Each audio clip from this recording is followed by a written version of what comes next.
Welcome back, I'm Tedward, and welcome to the 2004 Maybach 57 with a RENNtech tune.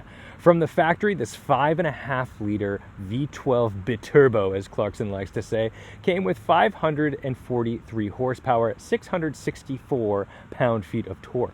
But now, with the RENNtech tune, it makes 625 horsepower and 745 pound-feet of torque. And that torque comes in about 1,000 RPM lower than it does from factory. So this thing is now a proper monster limousine with just an ECU flash. Now the R1 performance package from RENNtech also has a TCU flash, so this transmission is going to be a little more responsive, but make no mistake, you are looking at a giant limousine, and it's the short wheelbase because the 62 was the big boy, but this transmission is not going to rocket you into your seat on upshifts. However, it will select more appropriate gearing for performance. So this may look very familiar to you because I did daily drive a Maybach 57 for a little while my M3 was in the shop constantly. Surprising when the Maybach is the support vehicle.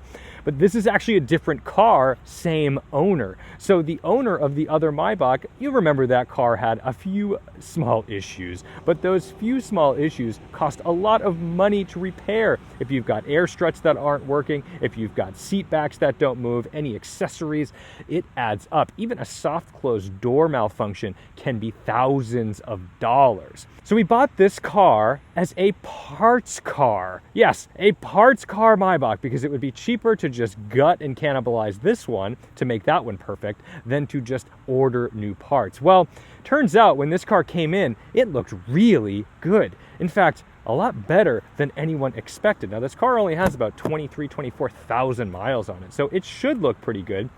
But back here, while I just throw my things on the floor, you can see this interior is immaculate. The soft, supple leather, we've got the head cushions, the lighting, we've got the rear curtains, all the beautiful wood accents as it should be, because from the factory, the MSRP, base MSRP on a Maybach 57, $305,000. And when you start adding some options, that gets up to the fours very quickly. So somewhere around 400 grand after taxes, you are spending big money on a car that was designed to fight the Rolls-Royce Phantom and failed. The Rolls-Royce Phantom definitely did the job, and the Maybach kind of died for a while because this didn't end up becoming its own like prestigious brand. Now it's almost like a trim level for the GLS 600 and the S580.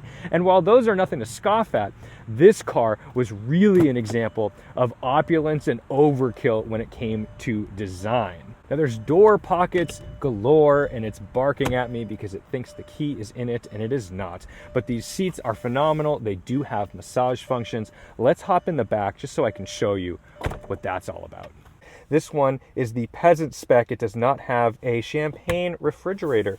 Kind of a bummer, but that's all right. We'll be fine. We will survive without our champagne. There's also no tray tables in this car, so there are some mild concessions that need to be made, but we do get our gauges. We've got a speedometer, a clock, and a thermometer, and this exterior thermometer apparently does not work because it is certainly not negative 40 degrees Fahrenheit right now.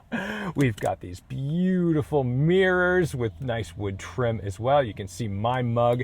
There are 5 memory options for the seats in the rear seats. That's crazy, but these are so much more comfortable than the Phantom seats. And this is the thing, is although Maybach failed against Rolls-Royce, this was a really high price point.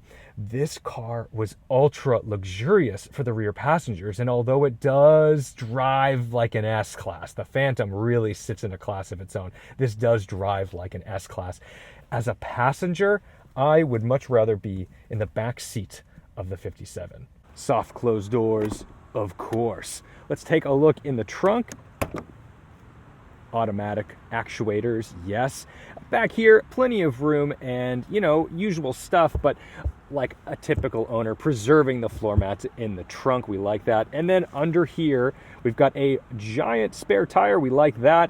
And the RENNtech goodies to prove that we have the stuff. Now, keep in mind, this also has, in addition to the ECU and TCU tune, it also comes with a suspension tune. So you can actually plug this car in and lower that aromatic suspension. It basically hacks that system and allows you to drop this nice and low. We have 275 section tires on 20-inch wheels all around. That would have been a pretty big deal in 2004 if you're riding on 20s. Today, pretty standard stuff. But you'll notice there are 2 brake calipers up front, not in the rear, just up front. That means there are actually 2 braking systems on this car.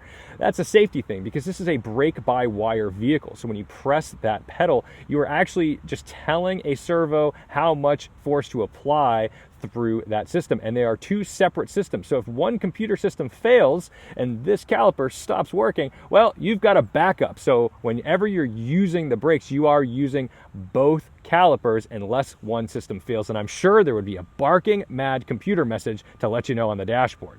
Under the hood, let's take a look at the heart of this thing. I do love the Maybach emblem up here. That is beautiful. And to open our hood, we just pop this up, pull this out, and up it goes on its giant hood struts. And under here, there is nothing to indicate that it is tuned. A lot of folks, when they do the RENNtech tune, they put a big RENNtech plastic cover on here to indicate that mine is faster than yours. However, this one is the subtle spec, the sleeper spec. No one is the wiser that you've got almost an extra 100 horsepower and a lot of torque. So let's start it up and take it for a drive, because this car is all about a driving experience in pure opulence with way too much torque. And all that torque is sent to the rear wheels. This is not an all-wheel drive vehicle, and that is part of the charm.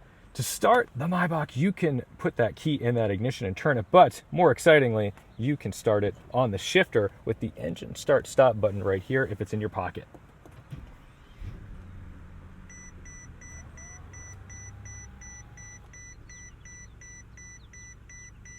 All kinds of beeps. Not even sure why, but that's all right. And down here, we can see all of our controls. So we have our comfort and sport. We're going to put it in sport to make sure we've got maximum power, throttle response, all that good stuff. We have 3 modes on the suspension dampers. You've got off and then 1, 2, basically. And you can raise and lower the car here if you're going over anything outrageous. But then again, this has a lot of ground clearance. And then, of course, all the craziness. But there's not a lot of storage up here. You do have cup holders. You know, that's helpful for front and rear. And an ashtray, which is lovely with one of the broken pieces of said cup holder. But secret spot, there is a little bit of a cubby up here for your sunglasses. Leather dashboard, wood grain steering wheel.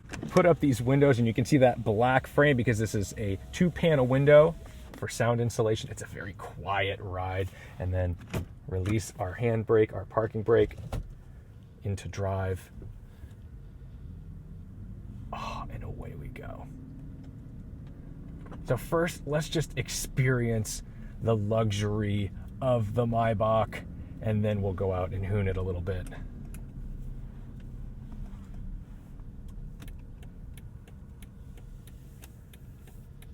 It has a big, long nose. You got to be really cautious pulling it out into traffic.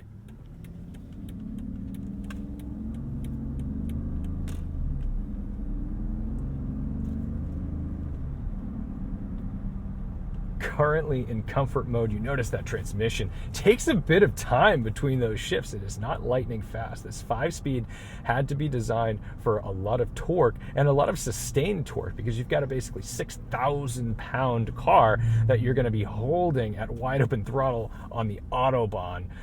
This aromatic suspension really shines over bumps. It just absorbs everything and dissipates any form of discomfort.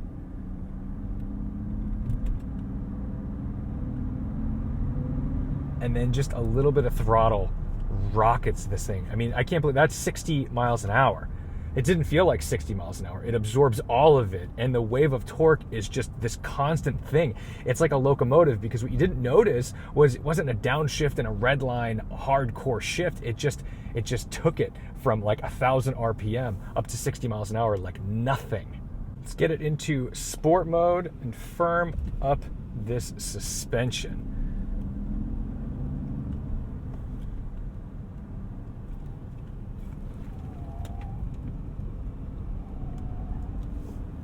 Loud tires, but when you're beating on them with 6,000 pounds against them, it's no surprise there.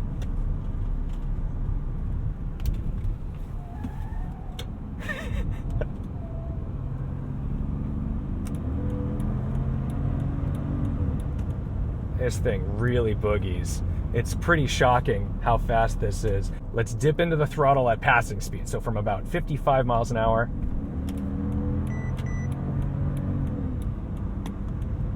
That is outrageous. Uh-oh, we're in limp mode. All right, we seem to have gone into limp mode. So I am gonna try to nurse this over to a safe place. Turn it off and turn it back on again and see what happens. That's wide open throttle. Wide open throttle. Park you up. Shut you off.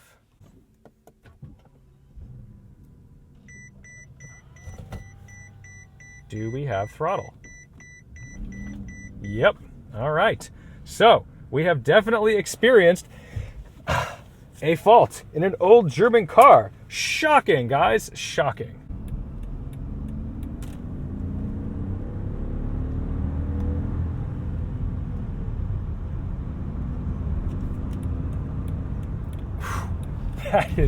That is brisk. It's so weird when you have this much torque in a vehicle like this that's so heavy, because it doesn't throw you back in your seat in kind of a violent way. It's more just this wave. Shit. All right, and there's our check engine light, shutting down the party. So what's limp mode like in a Maybach 57? Well, I'm putting my foot, that's all the way to the ground right now. That's floored. I'm barely maintaining 65 miles an hour. I'm just gonna get off at the next exit and find a safe place to pull off, turn the car off and turn the car back on again, but I have very little power. If we need to climb a hill, I don't really have much going on. It is limiting me significantly. Now the good news is I don't hear any misfires or anything. It must just be unhappy with something. All right, come on, dude, let's go. I am in limp mode. I have no power. I am wide open, hoping for the best. And let's try a start stop again.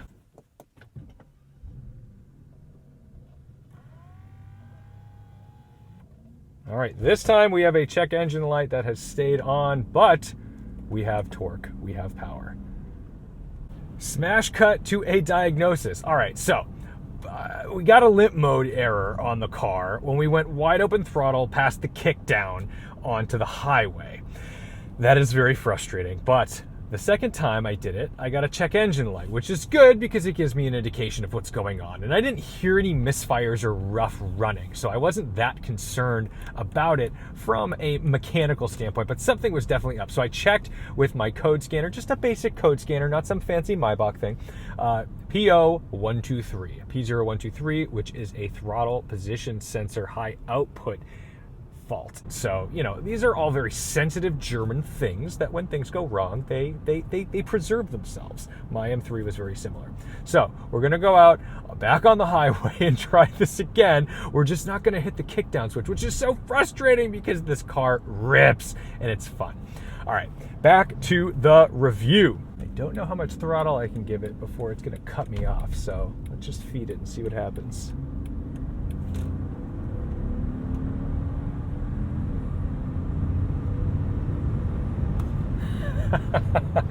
These brakes are pretty incredible. We're not going to play chicken with these big old trucks.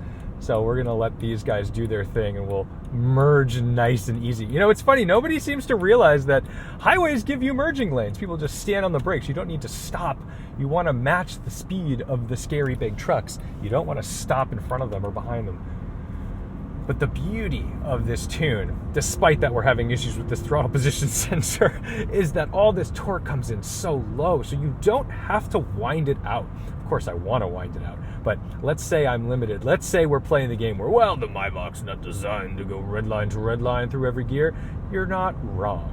And because now this thing has 745 pound-feet of torque, and it comes in at like 1800 RPM, you can kind of just enjoy it in whatever gear you find yourself in with a little bit of throttle application, and it goes a long way. Check my tiny little mirrors. These brakes are a little artificial. Oof. There's something about them that always makes you question your input a little bit. They're not the most natural things in the world, but they are effective. You just got to get used to them. They're something you adapt to. We'll let this truck go by. We're not going to fight with him.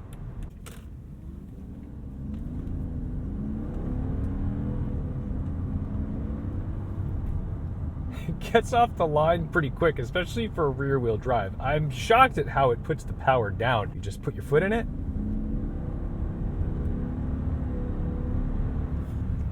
And it's barely shifting. It's like holding a tall gear and it's just climbing through that speedometer like it's nothing. It's crazy.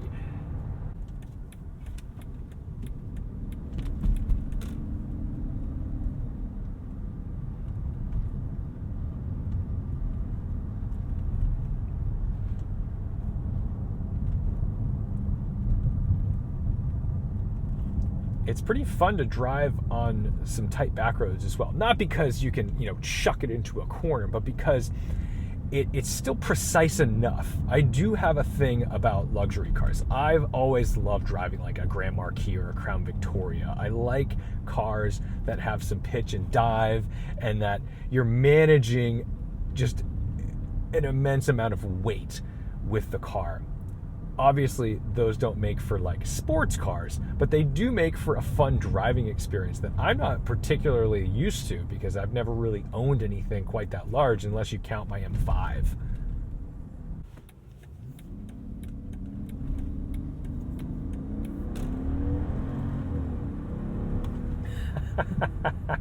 I have to say, it's pretty shocking. The end of the rev range really pops off. This thing goes. Needless to say, I am a fan of the RENNtech tuned Maybach 57, despite the fact that it locked me into Limp Mode when I used the kickdown switch. So we'll troubleshoot that, but I think it is important to show the reality of these cars because it's way too easy to sugarcoat all this and say, wow, look, they've depreciated, everything's perfect, you can get these for super cheap, and on the relatively cheap market in terms of depreciation, it's certainly not $300,000 anymore, but these cars cost money to maintain, and you need to have that money. The owner of this car has a fleet of like Bentleys and Rolls Royces, and honestly, sometimes I'm troubleshooting his cars for him. He's like, hey, take it for a week and tell me what's wrong with it. And we found a case here where there's something that's a little amiss. And it's not a deal breaker. It's nothing severe, I don't think. And we're not getting any misfires or knock or anything crazy like that. We may have a little electrical issue. Shocking on an old German luxury liner, but that's the deal. So make sure that if you can't stomach a check engine light here and there, that you steer clear. Go with the Hondas, the Toyotas, whatever. But if this is your jam, if this is something that you're into and you love the idea of a Biturbo V12 hauling you at alarming rates of speed down empty highways, this might be the jam. So thank you guys so much for watching, liking, commenting, and subscribing. Don't forget to respect the drive, and I'll see you in the next one.